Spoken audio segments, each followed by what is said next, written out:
මේකක් දාන්න කැමති ඔයාලා වෙනුවෙන් තමයි මේ චූටි වීඩියෝ එක ගෙනාවේ. දැන් මම කතා කරන්න හදන්නේ අපි ගන්න ෆවුන්ඩේෂන්ස් ගැන. ඉතින් මේ ෆවුන්ඩේෂන් පදනම අනුව වර්ග තුනකට බෙදෙනවා.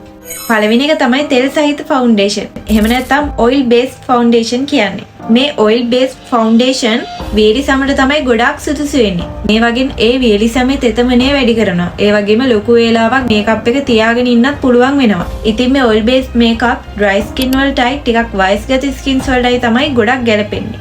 ඒ වගේම මේ ෆවුන්ඩේෂන් හරියන්නේ නැති ස්කින්ස් ටයිප්ස් එහෙමත් තියෙනවා. ඒ තමයි ඔයිලි ස්කින් සහ ඇක්නේ ප්‍රෝන් ස්කින්ස් කියන්නේ. ඉතින් මේ ඇක්නේ ප්‍රෝන් ස්කින් තියෙන අයට ගොඩක් වෙලාවට බිබිලි හැම එන්න පුළුවන්, කුරුලෑ ටික ටික වැඩි වෙන්න පුළුවන් මේ වගේ ඔයිල් බේස්ඩ් ෆවුන්ඩේෂන් පාවිච්චි කරොත්. දෙවෙනි එක තමයි වතුර සහිත ෆවුන්ඩේෂන්. ඒ කියන්නේ වෝටර් බේස්ඩ් ෆවුන්ඩේෂන්. මේවා තෙල් සහිත සමට තමයි ගොඩාක් සුදුසු වෙන්නේ. මේවා ගෑවම මූණට සැහැල්ලු හැඟීමකුත් දැනෙනවා. ඒ වගේම ඔයගොල්ලන්ගේ ස්කින් එකේ මේ රෝම කූප වැහෙන ගතියත් නැති වෙලා යනවා. ඉතින් මේ වතුර සහිත ෆවුන්ඩේෂන් ගොඩාක් ගැලපෙන්නේ oily skins වලටයි, ඇක්නේ prawn skins වලටයි, combination skins වලටයි. මේක ගොඩක් වෙලාවට සෙට් වෙන්නේ නැති වෙන්න පුළුවන් ඩ්‍රයි ස්කින්ස් තියෙන අයට.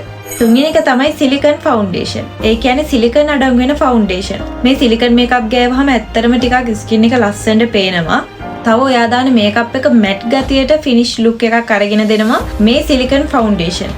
ඒ වගේම ලොකු වෙලාවක් මේ ෆවුන්ඩේෂන් තියාගෙන ඉන්නත් පුළුවන්.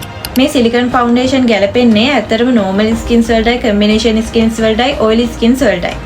කලාතුරකින් සිලිකන් වලට සංවේදී වෙන අයට නම් මේ ෆවුන්ඩේෂන් එච්චර සෙට් වෙන්නේ නැහැ. සමහර ඇක්නේ ප්‍රෝන් සහිත ස්කින්ස් වලට මේක සෙට් වෙන්නේ නැති වෙන්න පුළුවන්. ඔයාගේ ස්කින් එකේ බිබිලි හැම වැඩි වෙන්න පුළුවන්. ඒ වගේම අලුත් බිබිලි තව එන්නත් පුළුවන් මේ සිලිකන් ප්‍රොඩක්ට්ස් ගෑවොත්. ඉතින් ඔයත් මේ දේවල් අද නම් දැනගත්තේ? පහලින් කමෙන්ට් එකක් දාගෙන යන්න. ඒ වගේම ලයික් එකකුත් දාන්න අමතක කරන්න එපා.